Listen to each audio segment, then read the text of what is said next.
to take a few minutes and talk about budget presentations. When you're preparing a budget, you have to consider a large number of factors. You need to look at your enrollment, your projected enrollment. You also need to look at your capital needs, both current and long-term. You also need to look at staffing. What programs are you going to add or delete from your program? What does that do to your staffing? You need to look at the benefits, both health benefits, retirement benefits, and you need to start building a budget.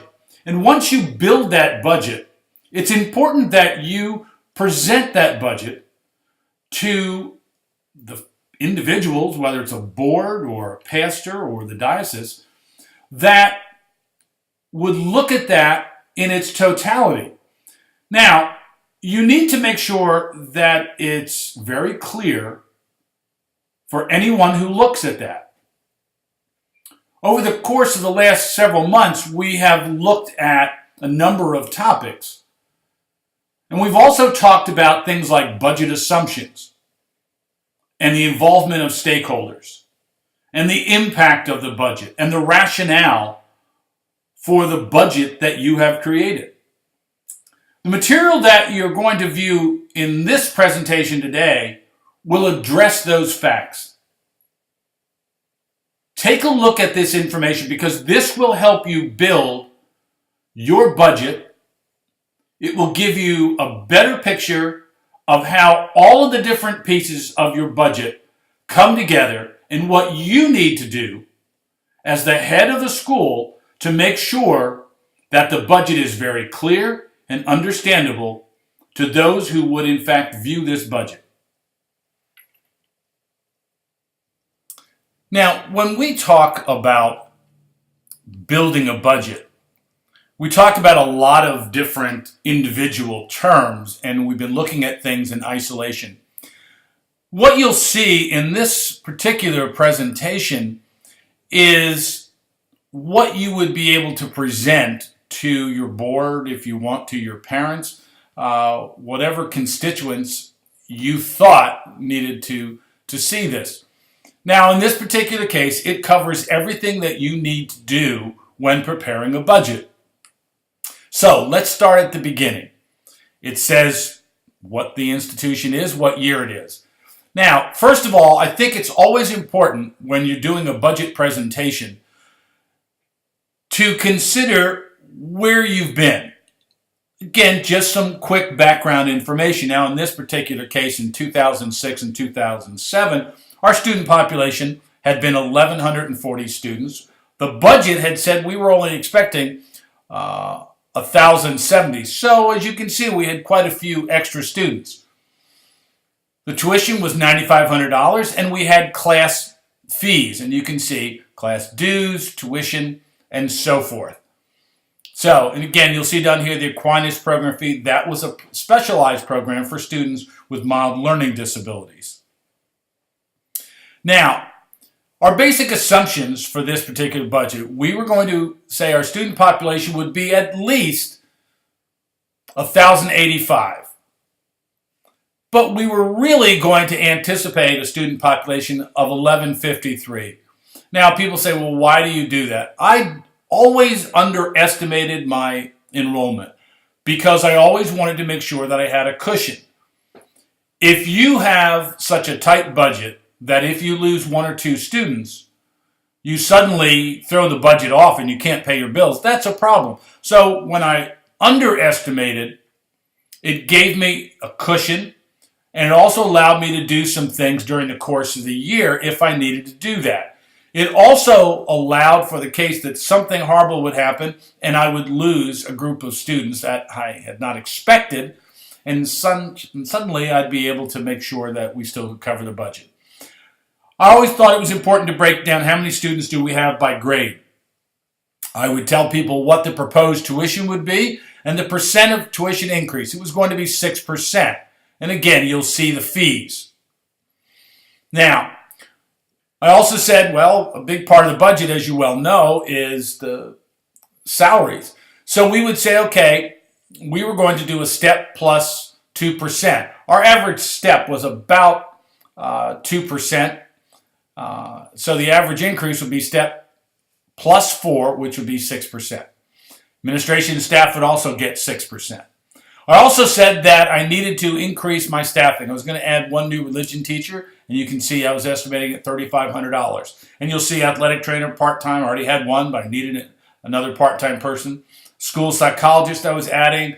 A half-time advancement person. I already had an advancement staff, but needed to expand it because of a capital campaign. Maintenance, I was going to add 3 full-time employees because we were expanding our facility. The school had purchased another 30 acres, and as a result, we had to maintain it. And then I gave the rationale. I wanted to try to reduce the class size from 28 to 24 in religion classes. Thought that was important. I needed to add the athletic trainer because we have another 100 students involved in the athletics. So as a result of the increase in students involved in athletics, I wound up needing to go ahead and add a part-time person in the athletic training area. So as you can see, I gave an explanation, a rationale for why I wanted to increase the staffing. Now the capital budget, you'll see something over here says from the reserve study. Reserve study was a study that was conducted by an outside group. It looked at everything in the building, and I would strongly suggest that perhaps you consider this or have your board or your parish consider it. This company comes in and looks at every aspect of your facility, from heating to air conditioning to flooring to carpeting to windows to roofing to plumbing, you name it. And they basically look at what the life expectancy of each of those areas would be, the condition of those. They come in with licensed engineers and really evaluate it. And then they basically tell you when you should replace things and what the anticipated cost of replacing would be. Now, in this particular case, we would take something from that reserve study each year, and you can see this is what the reserve study requested. That's what they thought we should be spending, and this is what basically I was approving or saying we needed for this particular year. I had a comment here about why some things were on hold, some had been reduced. And then I'd ask departments. Again, this is where we involve the stakeholders. Ask departments, what do you need? Well, art classroom renovation, we really needed that. So I needed about $35,000. That was an urgent need. We needed to get new chairs for our computer lab. So again, urgent. A digital voice recording for 2 students at one time for the Aquinas program. Again, moderate need. We could live without it, but we thought it was important. And again, you can see, locking cabinet for the health room, really important. And you see the cost for it and the need for it. And we went through every department, as you can see, and we asked them, and we listed those things down. Some things, we said 4 doors, they wanted new doors in the rehearsal rooms for the band and the chorus, and I said I really didn't believe that we needed it right now, so I put those on hold.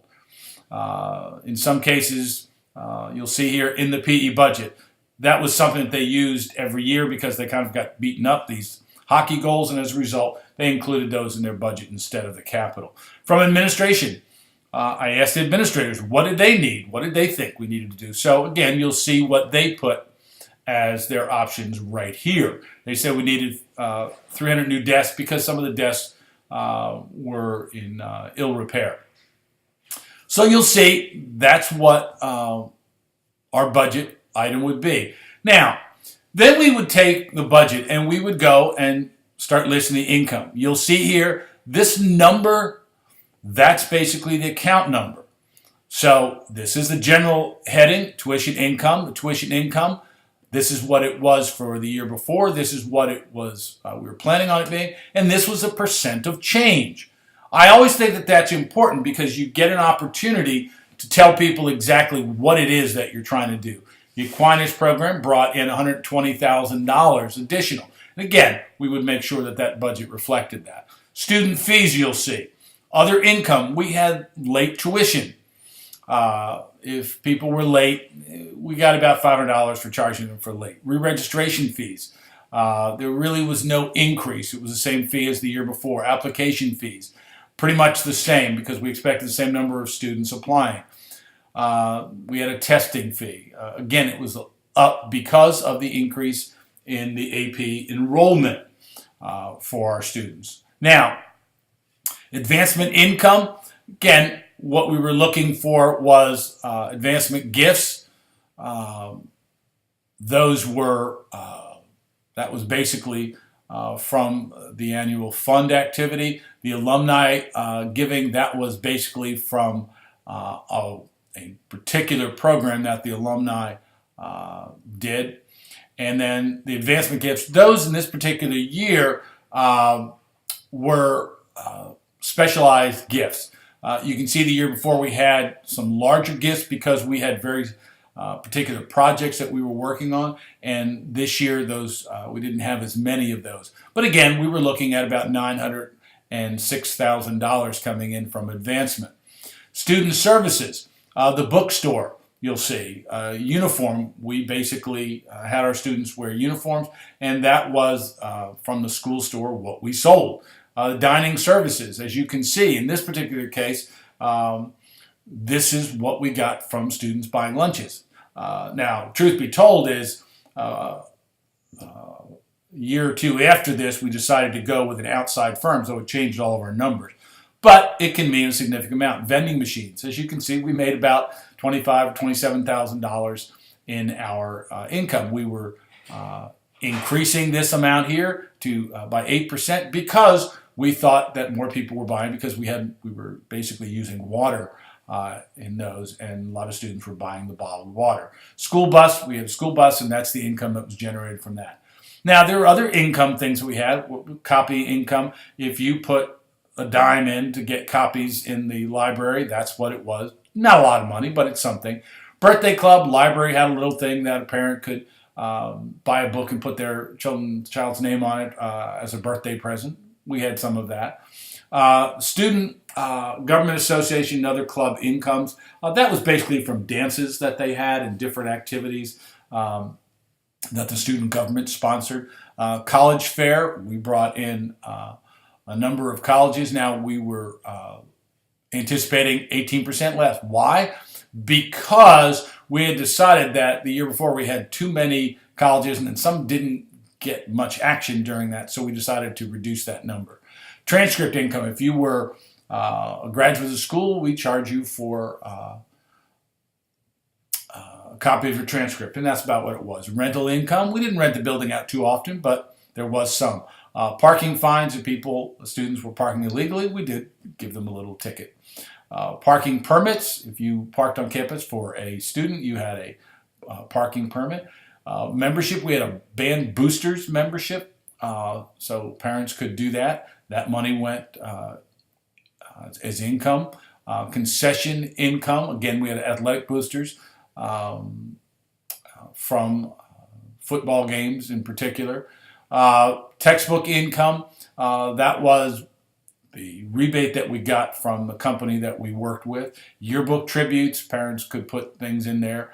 Athletic gate income. This particular year, because we were not going to have as many home games in football, that amount was reduced. Interest income. This is what we gained off of our banking arrangements. It was about $60,000, and miscellaneous income was about $6,000. So you'll see our income was anticipated at $13,254,679. Now, as you go through, you'll see what are our expenses. You'll see the category here and then the account numbers over here. You'll see financial aid. We were giving out basically $500,000 at this point. In most cases, I always went over that. Scholarships, $200,000. Tuition discounts. We put this in, and I think that this is important. If you're giving a discount to your faculty and staff, you need to book that as an expense because otherwise you just can't pretend that it's not there. In this case, why did it go down? Very simple. It went down by 11% because we had a student graduate Their parent worked for the school. They were graduating. We didn't have anybody else coming in that particular year. We had a work-study program. We paid students to work during the summer, small amounts. Now, you'll also see instructional expenses, stipends. Now, this was a line item. We didn't take it out. We decided to incorporate it into a different area. We look at student transportation, instructional. That's basically something that we had done the year before, or a few years before. We never took it out of the budget. So again, you can see we needed to clean that up. Professional development. We were increasing it by 31% to $71,000. We thought that was important. You'll see supplies instructional. Now, why did these two go to zero? Well, because we had decided to put all of our instructional materials into this line item right here, right there, and it increased by 7%. So that's basically the department budgets. And again, you'll see software maintenance fees. We started having more software fees, so we had to expense all those. Advertising for instructional, that was basically ads that we put in different publications for teaching positions or staffing positions. Publications and subscriptions. Each department had certain journals that they purchased. That's basically where that came in. And computer and technology expenses, that's basically for the computer department, if you will, that serviced everybody. They had certain expenses, again, for cabling and so forth. Athletic expenses, the stipends that are there. You'll see $150,000. We had uniforms. And you'll see all of the different areas that are listed there and the percentages. Okay? It's really important that you analyze your budget and break all of these categories down. Is it a pain? Absolutely. But if you're going to make some success out of things, you need to make sure that you look at every aspect. Advancement. Well, it was going to cost $166,000 to do what we needed to do. Now, we had reduced that because we found some cheaper ways to do it with social media that was just beginning to hit the market at that point. So we were starting to use that. Admissions. We were spending $66,000 on admissions. That's advertising. You see supplies, printing. You'll see there, again, materials that we put out to make sure that we would get the students. It increased 6%.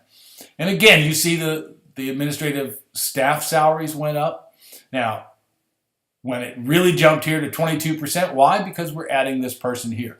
So we broke down salaries into every category.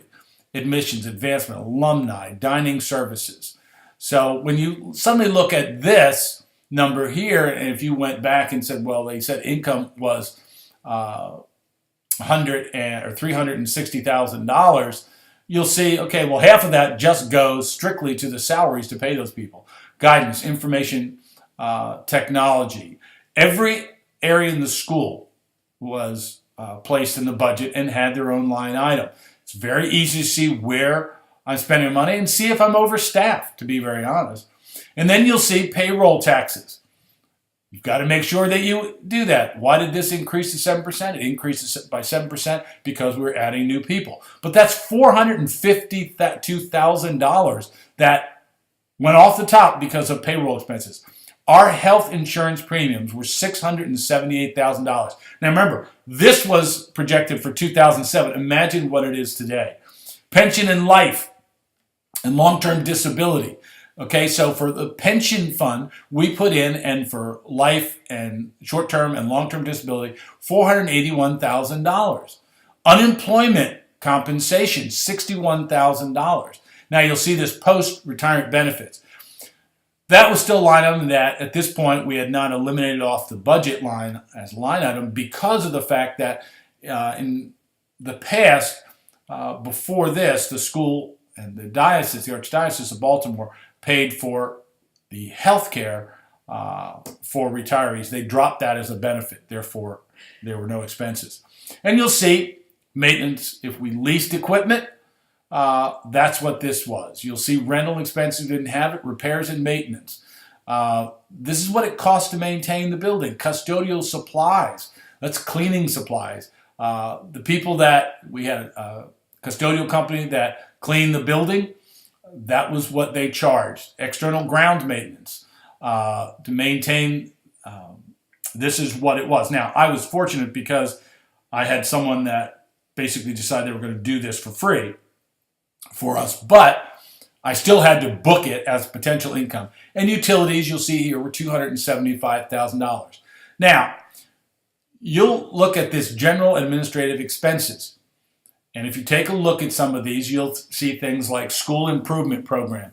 We had a specialized program where we paid teachers to come up with some creative things during the summer, and we gave them a small stipend. Student transportation. Again, you saw the income earlier. Now this would be the expense. Graduation. We spent basically $34,980 for graduation. That means gowns and events and all those things, and the rental of the cathedral in Baltimore and so on. Awards that were given out during the course of the year. We paid the Archdiocese of Baltimore a fee of $15,000 a year because they required it.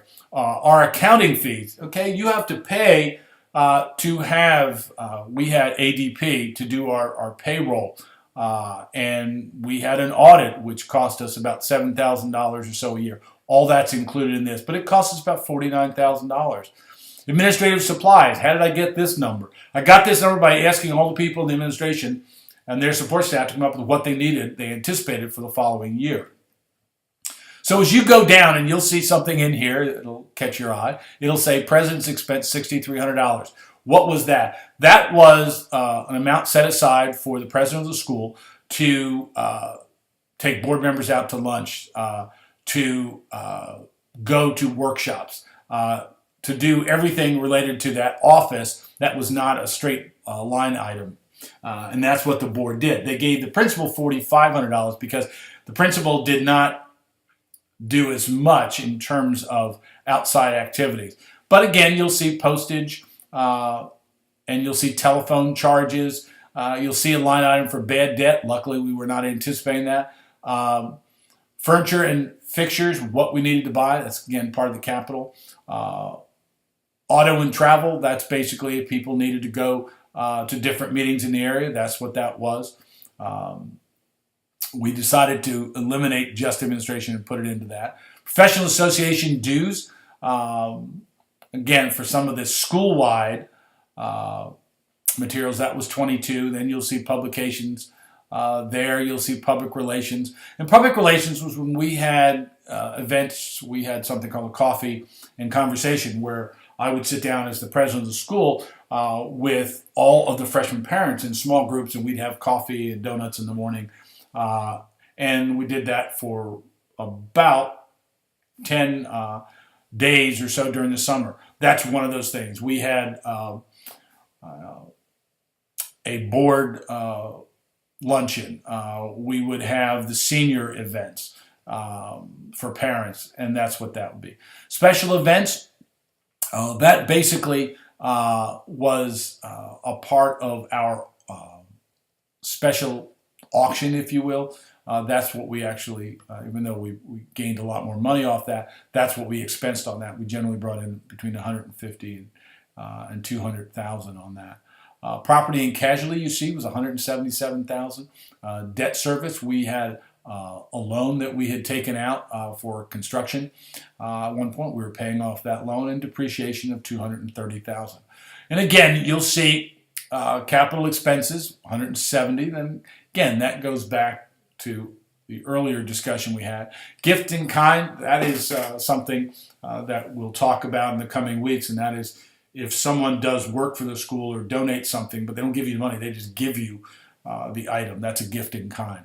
Reserve fund, we decided to set up a certain amount to keep in reserve, to build up, to pay for capital items.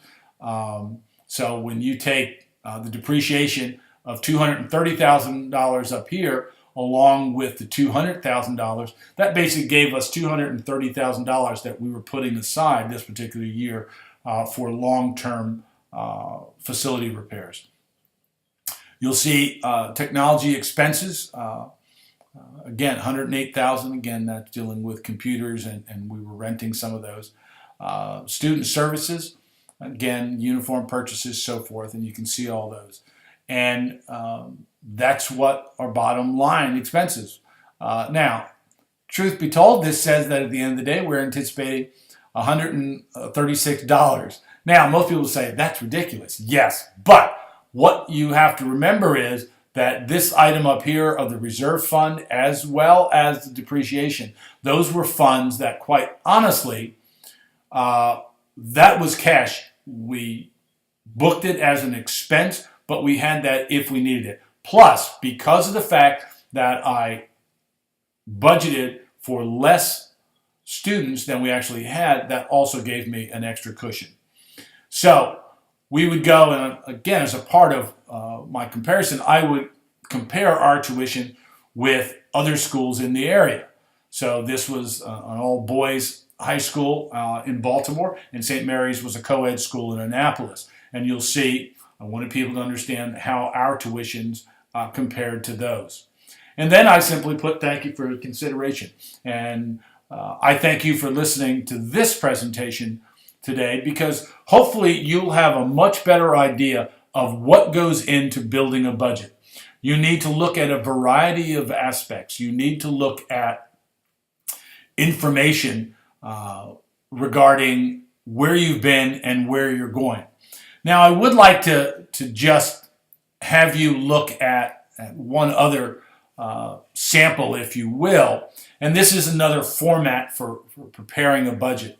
And again, this would be, for instance, for an elementary school, Catholic elementary school. You'll see things like parish, out of parish. Some people charge extra for that. Some people charge for being non-Catholic. But what's important here is you'll see all these. If your parish gives you a subsidy, you need to include that. But there's the 5-year budget. Now, you'll have all the same line items that we just talked about. Some are a little bit different. But this is another format that elementary schools sometimes use. Baptisms, we've talked about that, looking at enrollment, saying how many baptisms were in the parish over the previous 5 years. So maybe some of those, what percentage of those children are actually coming into the grade school? What is your enrollment? What's your projected enrollment? You need to make sure you break it down by grade. And what's the average class size? What's your tuition projection for this year as well as next? What about staff positions? How many do you have? What's the cost? You need to make sure that you put those in there. What are teacher salary projections? And then you'll see in these line items here, the FICA, health insurance, dental insurance, retirement, life insurance, unemployment insurance, workers' compensation. Administrative salary positions, who is going to be there? What's their salary? And then what are the benefits that are going to be attached to that? And again, this is a different approach, saying these are the capital items, this is the anticipated cost, and this will be the year. Again, a little bit different format than I presented in the past. Now, the other thing that I just want to take a moment and show you, again, is another kind of summary, if you will, and it goes like this. This was for the school, and it was budget considerations for this same fiscal year.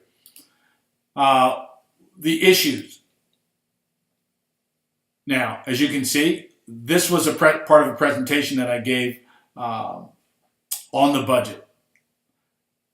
You suddenly say, what is the issue? Departments receive funding for requested materials. Funding has been added to reduce religion classes by hiring teachers. The religion department will administer the ACRE test. Okay?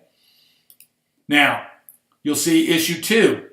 Funding for 30 new interactive whiteboards for 30 classrooms is included in the budget. Funding for the Educational Edge software is included in the budget. Cost for conversion to Microsoft Windows Server is included in the budget. Budgets. Now, again, I asked every department to say, what is it that they would need? This is what they would need for professional development. This is what they requested. And what about supplies? So you can see this is what would go into the professional development budget, and this is what would go into the instructional budget. Again, by every department, and then you'll see what did they want to do. Did they want to send their folks to workshops? They had to think a year ahead. And sometimes people don't like to do that, but if you get people in that mode, it's much easier. The issue 4 from this budget, higher transportation costs, including freshman teams. We needed a new athletic trainer. And again, freshman teams, what was it going to cost to add these freshman teams? $58,895. But again, these are things that you have to plan for. You just can't pretend that they'll somehow work themselves out. While there is no funding for Phase 2 and Phase 3 of the master plan, the capital gain process has been implemented. Phase 2 and 3 of the master plan. So in this particular case, we were doing additions. So this is what we were doing. This part right here was the original building. This is what we added. When I said a few minutes ago that we added additional property, this whole stretch of land is what we added. So what we did was we built this addition right here, which was athletic and academic center. Then we added this, which was a new academic wing. We changed the parking lot around, and then we were going to build this over here. We were going to build a new stadium with bleachers, synthetic turf, 8-lane track. We were going to do a softball field here and a practice field here. We already had a baseball field, we had a lacrosse field, and we had a main football field, and we had another practice field. So you can see, in terms of planning, that's what we were able to do. Now, Phase 2, basically, this was just a depiction of what we had planned. This was going to be our field. Actually, we put it in as one of the last things that I did before I retired. This over here was the athletic and academic center, and this was the original building. This was a convent area, which we demolished and put another building there. Now, Phase 2, again, the athletic stadium, just a different vantage point so everyone could see what it would look like. This is really important, and we'll talk about this a little bit later when we talk about capital campaign. The Arts and Technology Building. This was also built as one of the buildings that was completed before I retired, and this gave us a new administrative area, gave us a connection, gave us a very bright beginning. What was also important here, this building right here was our chapel. Why was that important? Because this became the new entrance of the school, and I wanted the chapel to be a very visible part and make sure that anybody walking in our building knew that we were, in fact, a Catholic school. The Arts and Technology Building, again, different view of it. This was the Athletic and Academic Center. This would be the new field area, and this would be our new Arts and Technology Building. The entire second floor would be technology. Now, again, the more you can show people what you're doing and why you're doing it, it's much easier. The 6th issue, facility. There is money in the budget for internal renovations, and so that people knew that we were working on things, replacing the whiteboards, renovating one of the art rooms, new computer chairs. So again, facilities, air conditioning. Now, one of the issues that people had was that part of our original building, the 3-story section of the building, was not air conditioned. And option 1 we came up with would cost us $625,000. The second option would be $917,000. Option 3 would be $872,000 to air condition that.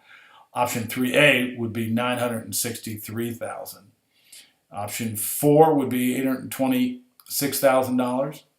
And there was an option 5, do really upgrade everything, that would be $1.1 million. The new electrical service that would be required would be another $253,000. And that was, Superior Nevada was the company, and they were recommending option 4 as what we should do. But I wanted to make sure that people knew that we had considered all of these different options. Option 4 with the new electrical service was going to cost $1,080,000. Now, again, facilities and air conditioning here. Why is this important? It's important because I wanted everyone to understand the costs of those. Okay, cost for all classrooms and administrative offices, this is what it would cost per square foot. So you suddenly start looking at all of these dollars and you realize the importance of really understanding what it is you're doing and why you're doing it. Because you, as the head of the school, need to make sure that you can explain this to anybody. And again, I wanted issue 7 to be that we had added money to financial aid and scholarships.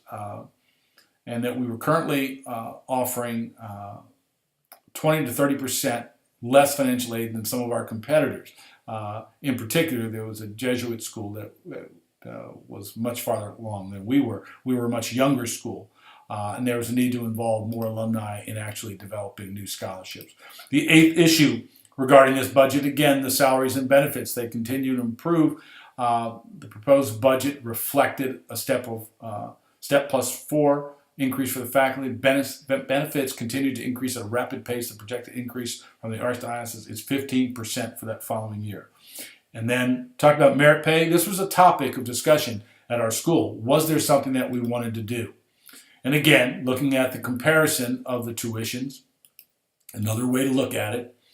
And then the incentive pay plan. And again, this was what we were discussing, and it was important make sure everybody understand.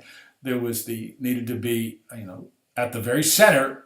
It would only work if we were going to improve student learning. We would reward innovation. We would create standards for employees. And again, it would be all employees, not just the teaching staff.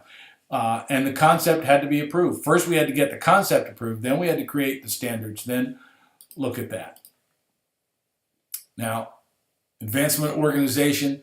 Again, this is how we organize it. And we'll talk about this a little bit later in the course, and that is advancement goals, financial participation, evaluation, database, prospect research, committees that we had, major gifts, annual giving, the different components, and the special events that we had.